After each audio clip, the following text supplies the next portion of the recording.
नमस्कार, मी प्राध्यापक सुनील नानासाहेब करपे आज आपल्या सर्वांशी विचारधन या विषयामध्ये एका महत्त्वाच्या विषयाशी चर्चा करणार आहे. आणि तो विषय कोणता आहे तर तो विषय आहे बुद्धी, मन आणि वक्तृत्व. बुद्धी, मन आणि वक्तृत्व याची काय सांगड आहे? जो जास्त बोलतो त्याला आपण हुशार म्हणतो, जो बोलत नाही त्याला आपण मठ्ठ म्हणतो. म्हणजे मग न बोलणाऱ्याला बुद्धी नाही का? आहे. जसं स्वप्न आणि सत्य यांच्या बाबतीत एक गोष्ट घडली आणि ते नियतीकडे गेले आणि नियतीला विचारलं, श्रेष्ठ कोण? नियतीने सांगितलं, बाबांनो, आपापल्या जागी आपण दोघेही श्रेष्ठ आहात. तरी ते दोघे अडूनच बसले. स्वप्न म्हटलं, नाही, सांगा श्रेष्ठ कोण? सत्यही म्हटलं, नाही, सांगा श्रेष्ठ कोण? कोणीतरी एक असेल ना, दोन्ही कसे असतील? मग नियतीने विचार केला आणि त्यांना सांगितलं, ठीक आहे, तुमची इच्छा आहे तर मी सांगते, परंतु मी त्यासाठी एक तुमची परीक्षा घेणार आहे. तुम्ही जे समोरचं क्रीडांगण दिसतंय तिथपर्यंत पळत जा आणि ज्याचे हात एकाच वेळीस आभाळाला टेकतील आणि त्याच वेळेस पाय जमिनीवर असतील तो श्रेष्ठ. स्वप्न आणि सत्य दोघेही ऐकतात, लगेच निघतात. स्वप्न पटकन जातं, उडी मारतं, त्याचे हात आभाळाला टेकलेले असतात पण पाय मात्र जमिनीवर नसतात. सत्य सावकाश जातं, त्याचे पाय जमिनीवर असतात पण ते वरती पाहतं, हात मात्र आभाळाला टेकलेले नसतात. आणि मग ते दोघं परत नियतीकडे येतात आणि नियतीला विचारतात, असं कसं? या तर आमचं काही सिद्ध झालं नाही, कोण श्रेष्ठ ते? मग नियती त्यांना सांगते की दोघं भांडू नका, हात एकमेकांचा हातात घ्या आणि दोघंही क्रीडांगणापर्यंत जा. त्यावेळेस स्वप्नाचा हात आभाळाला टेकलेला असेल मात्र सत्याचे पाय जमिनीवर असतील. तशा प्रकारे बुद्धिमत्ता आणि व्यक्तीचा व्यासंग यातून जे प्रगट होतं ना, ती त्या व्यक्तीची बुद्धी असते पहा. आणि मग ती वक्तृत्व कसं सिद्ध होतं, त्याच्यासाठी आपण काय केलं पाहिजे, त्याच्यासाठी काही तपश्चर्या आहे का, असे अनेक प्रश्न अनेकांना पडलेले असतात. प्राध्यापक, वकील हे छान बोलतात कारण ते दररोज लोकांशी बोलत असतात. प्रत्येकालाच तसं बोलावं लागतं का? अनेक मुलांना प्रश्न पडतो, मी स्टेजवर जाऊन कधी बोलेल, मला ते स्टेज डेअरिंग येईल का? अरे हे सगळं सोपं आहे, फार अवघड नाहीये. फक्त त्याच्यासाठी तुम्हाला तपश्चर्या केलं पाहिजे. त्या तपश्चर्या म्हणजे काय? म्हणजे कोणतं तप आहे? त्यासाठी म्हणजे आकलन, आत्मपरीक्षण, सूक्ष्म निरीक्षण, तरल संवेदन, दीर्घ स्मरण अशा अनेक गोष्टींची क्षमता आपली आपणहून तपासून घेतली पाहिजे. बुद्धिमत्ता हा एक संकीर्ण क्षमता समुच्चय आहे पहा. अनेक व्यक्तींमध्ये ते घडतो. वक्तृत्वाच्या बाबतीत अशीच अभिप्राय संपन्नता आढळते. कोणी असे म्हणतात की माणसाला दैवी शक्ती आहे, त्याच्यात ती त्याची दैवी देवाने दिलेला त्याला ते एक गुण आहे.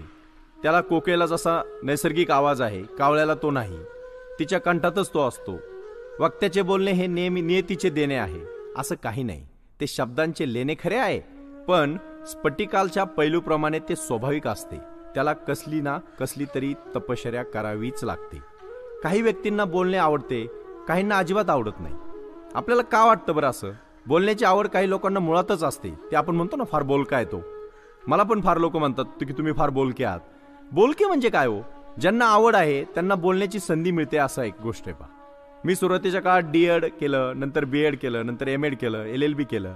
मी लोकांशी बोलत राहिलो, भाषणं करत राहिलो, कोणाला आवडलं कोणाला नाही आवडलं, पण त्याच्यासाठी मात्र मी चिंतन केलं. आत्मप्रगटीकरण करण्यासाठी आपल्याला कुठेतरी व्यासपीठ मिळालं पाहिजे. ज्यांना बोलावे वाटतं ना, त्यांनी छानपैकी विचार करून बोललं पाहिजे. वयाबरोबर वाढीस लागलेले सौंदर्य जसं प्रगट होतं ना, तसं शब्दांचं सौंदर्य सुद्धा हळूहळू प्रगट होतं पहा. आणि ऐन यौवनात जेव्हा माणूस सुंदर दिसतो ना, तसं शब्दांचा अनेक संग्रह झाल्यानंतर आपल्या बोलण्याला ते यौवन रूप प्राप्त होतं. आता तुम्ही बघा, प्राध्यापक, वकील खूप छान बोलतात कारण की ते सातत्याने त्यावर काम करतात. प्रत्यक्षात थोड्याच व्यक्तींना ते जमते. तरी सर्व व्यक्ती हे वक्ते होतात का? नाही. बहुतेकांना वाटतं की जोरजोरात बोलणं म्हणजे भाषण. असं काही नाही. विचारांची शृंखला जर असेल, तुमच्याकडे थोडं तपश्चर्या असेल, त्याच्यावर तुमचं काम असेल, तर तुम्ही छान बोलू शकता. बोलण्यावरचे लक्ष कमी होते आणि नंतर आपलं जे आकर्षण वाढतं ना, ते फक्त आपल्याला काही अलंकारिक शब्दांचं वाढतं. आणि ते अलंकारिक शब्द नको आहेत पहा. बाबासाहेब आंबेडकरांनी केलेला अभ्यास किती महत्वाचा होता. वक्तृत्व कला वाढवण्यासाठी प्रत्येकाने परिश्रम केले. म्हणजे काय केलं तर त्यांनी त्यांचं दैनंदिन काम छान केलं. म्हणजे भाषणं फार कमी लोक करतात, बोलतात मात्र सर्वच. विषयावर, कोणत्याही विषयावर आपण जर बोलत असू तर आपण संकल्पित भाषणाला कोणालाही अक्षराचाही भर न देता कुठल्या अक्षरावर जास्त जोर न देता सुद्धा छान बोलता येतं, आणि ते बोलणं म्हणजे काय आपण त्या ठिकाणी पाहू. डॉक्टर बाबासाहेब आंबेडकरांच्या व्यक्तिगत ग्रंथालयात हजारो पुस्तकं होती, ते मी वाचलं. ते स्वतः काही काळ प्राध्यापक होते. प्राध्यापकाविषयी ते म्हणतात, प्रोफेसरांनी, म्हणजे माझं असं मत आहे, बाबासाहेब काय म्हणतात ते मी वाचलं एक ठिकाणी, ते आपणास सांगतो. प्रोफेसरांनी अध्ययनाच्या आणि अध्यापनाच्या बाबतीत स्वतःला इतके वाहून घ्यावे की अन्य कशाकडे पावायस त्यांना सवड पडू नये. त्यांना भलती कामे अंगावर घेऊ नये, जबाबदाऱ्या तर अजिबात घेऊ नये. इतर अध्ययन आणि अध्यापन यामध्ये संशोधनही आलेच पाहिजे. या 3 गोष्टीवर त्यांचं लक्ष केंद्रित केलं तर ते प्रोफेसर हा नुसता विद्वान असून चालणार नाही, तर तो सरस्वृत असला पाहिजे, तो अत्यंत उत्साही असला पाहिजे. कारण आपल्या विषय मनोरंजक पद्धतीने शिकवताना त्याने त्या व्यक्तीला समरसतेने ती गोष्ट शिकवली पाहिजे. म्हणजे मला आठवतंय, विष्णू वामन शिरवाडकरांची कणा नावाची कविता आम्हाला होती पहा. ओळखलत का सर मला, पावसात आला कोणी, कपडे होते करदमलेले, केसावरती पाणी, क्षणभर बसला नंतर हसला, बोलला वरती पाहून, गंगामाई पाहुणी आली गेली घरट्यात राहून, माहेर वाशिन पोरी सारखी 4 भिंतीत नाचली, मोकळ्या हाती जाईल कशी बायको मात्र वाचली, भिंत खचली चुलई विजली, होते नव्हते नेले, प्रसाद म्हणून पापण्यांमध्ये पाणी थोडे ठेवले. शेवटी पहा, कारभारणीला घेऊन संगे सर आता लढतो आहे, पडकी भिंत बांधतो आहे, चिखल गाळ काढतो आहे, खिशाकडे हात जाताच हसत हसत उठला, पैसे नको सर जरा एकटेपणा वाटला, मोडून पडला संसार तरी मोडला नाही कणा, पाठीवरती हात ठेवून नुसते लढ म्हणा, नुसते लढ म्हणा, नुसते लढ म्हणा. मला आठवतंय, आप्पासाहेब रसाळ सरांनी आम्हाला ही कविता एवढ्या समरसतेने शिकवली की आजही 10 वर्षानंतर 15 वर्षानंतर माझ्या डोक्यात आणि माझ्या मनात ती कविता जशीच्या तशी आहे. वक्तृत्वाच्या वैखरी कुठून येतात? फमू शिंदेची आई कविता शिकवताना जेव्हा फमू शिंदे सांगतात, आई एक नाव असतं, घरातल्या घरात गजबजलेलं गाव असतं, सर्वात असते ना तेव्हा जाणवत नाही, नसली कुठं म्हणजे नाही म्हणवत नाही. बाबांनो, ती जीवनाची शिदोरी असते, सरतही नाही आणि उरतही नाही, त्यावेळेस आपल्या डोळ्याचे पाणवल्याशिवाय राहत नाही. आणि ही क्षमता आली कुठून? ही क्षमता येते त्या शब्दांच्या मोहरातून. शब्द फेक कशी आहे, शब्द कसे जाणले जातात.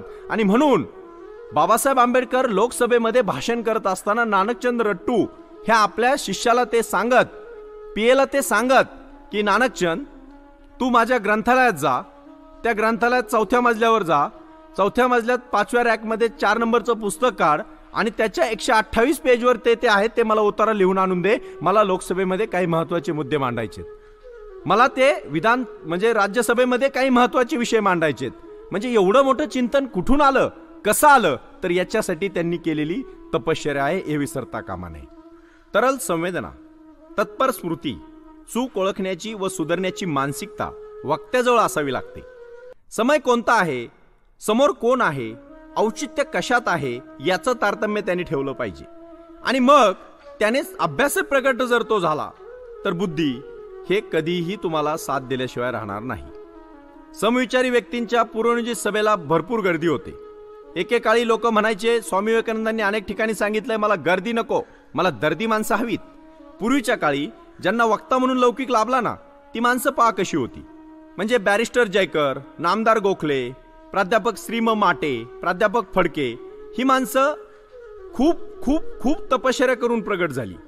आयुष्यात त्यांनी अनेक भाषणं केली, पण कुठलंही भाषण रिपीट केलं नाही. आजकालच्या वाहत्या राजकारणात आणि समाजकारणात लोक तेच बोलतात. म्हणजे अलीकडे जर सांगायचं झालं तर एखादा वक्ता उठून उभा राहिल्यावर काय बोलणार आहे हे श्रोत्यांना आधीच माहीत असतं. पण तरी का? म्हणजे त्यांचा अभ्यासच कमी आहे. मला एवढंच म्हणायचंय, प्रबोधन दिलं पाहिजे, प्रबोधन केलं पाहिजे, वक्तृत्व संकुलं उभी राहिली पाहिजेत, संगीत, शास्त्र, कला, नाट्य, आरोग्य, योग, मनस्वास्थ्य यांच्यासाठी आपलं चिंतन घडलं पाहिजे. वक्तृत्वाशी नातं जवळून जुळलं पाहिजे. फर्ग्युसन कॉलेजमध्ये पूर्वी प्राध्यापक BG शिरोळे नावाचे प्राणीशास्त्राचे प्राध्यापक होते पहा.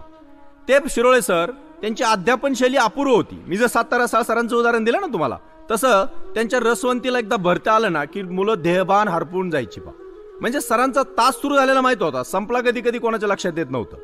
एकाच वेळी विद्यार्थ्यांना मंत्रमुग्ध आणि विचारमुग्ध करणारे प्राध्यापक शिरोळे हे विज्ञान वाचस्पती होते.